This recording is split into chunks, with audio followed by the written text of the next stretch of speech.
ఈ మట్టిలో పుట్టావు, ఈ మట్టికే అప్పు పడి ఉన్నావు. కానీ ఒక్కసారి ఆలోచించు, నీ గొంతును ఎవరైనా అప్పు తీసుకున్నారా?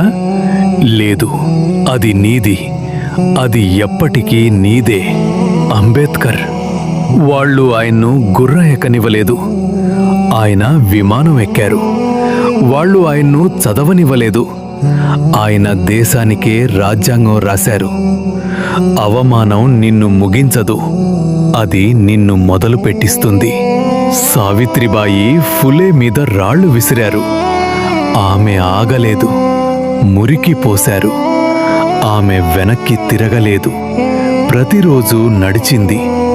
ఎందుకంటే ఆమె గొంతులో నిజం ఉంది. నిజం ఉన్న గొంతును ఈ లోకంలో ఏ శక్తి ఆపలేదు. రోహిత్ వేముల రాశాడు, నా చిరునవ్వు నా అత్యంత గొప్ప ఆయుధమని. వ్యవస్థ అతని శరీరాన్ని ఆపింది, కాని అతని మాటలు కోట్లాది మనసుల్లో నిప్పు రాజేశాయి. నీ మాటలు కూడా అంతే శక్తివంతమైనవి, వాటిని లోపల దాచుకోకు. 2020లో రైతులు చలిలో కూర్చున్నారు, వర్షంలో తడిశారు. 380 రోజులు కదలలేదు. ఢిల్లీ చలించింది, చట్టాలు వెనక్కి వెళ్ళాయి. ఎందుకు? ఎందుకంటే వాళ్ళ గొంతులో నిజం ఉంది. సామాన్య మనిషి లేచినప్పుడు అసాధారణ మార్పు వస్తుంది. గద్దర్ బూట్లు లేకుండా నడిచాడు, తుపాకీ లేకుండా పోరాడాడు, పాటతో లక్షల మనసులు మార్చాడు. కళ అంటే కేవలం వినోదం కాదు, అది విప్లవం. నీ భాషలో నిజం చెప్పగలిగితే అదే చాలు.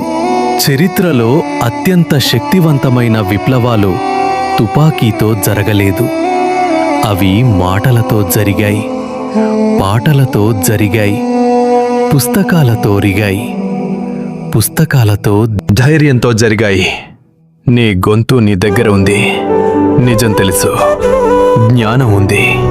ఇప్పుడు మాట్లాడే సమయం వచ్చింది. భారత్ నీ కోసం వేచి ఉంది. ఈ దేశం నీది, ఈ మట్టి నీది, ఈ గాలి నీది. కానీ నీ గొంతు మాత్రం నువ్వు ఎప్పుడూ వాడలేదు. ఇప్పుడు వాడు. ఎందుకంటే మార్పు రావాలంటే ముందు నువ్వు మాట్లాడాలి. నువ్వు మాట్లాడాలంటే ముందు నువ్వు లేవాలి. లేవు, భారత్ నిన్ను